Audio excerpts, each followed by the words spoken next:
GST council की meeting में एक बड़ा फैसला लिया गया है जिससे आम आदमी को लग सकता है अब बड़ा झटका।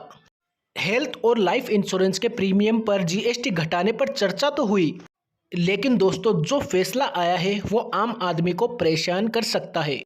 आम आदमी को कोई भी किसी भी तरह की राहत यहाँ नहीं मिलती दिख रही है।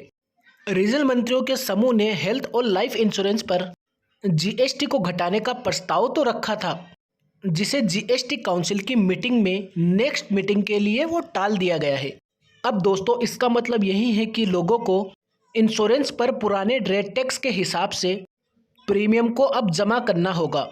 जीएसटी काउंसिल की 55वीं बैठक पर स्वास्थ्य और जीवन बीमा प्रीमियम पर कम करने के फैसले को टालने के पीछे वजह बताई गई है कि इस पर और स्पष्टीकरण की जरूरत है, इस पर और ज़्यादा रोशनी डाली जानी चाहिए।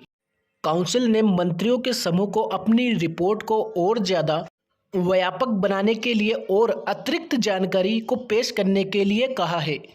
इससे दोस्तों अब पता चलता है कि जीएसटी रेट को संशोधन करने, इनमें और बदलाव या लाइफ और हेल्थ इंश्योरेंस से संबंधित प्रीमियम को कम करने पर कोई भी फैसला लेने से पहले मामले को और ज़्यादा जांच करने की अब ज़रूरत है।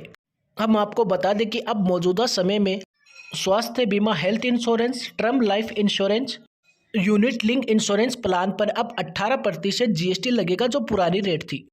और इसके अलावा एंडोमेंट प्लान में जीएसटी आवेदन अलग है। इसमें पहले साल में 4.5% और दूसरे साल में 2.25% जीएसटी लगता है। और जीवन बीमा पर सिंगल यूनिटी पॉलिसी पर 1.8% जीएसटी दर लागू है।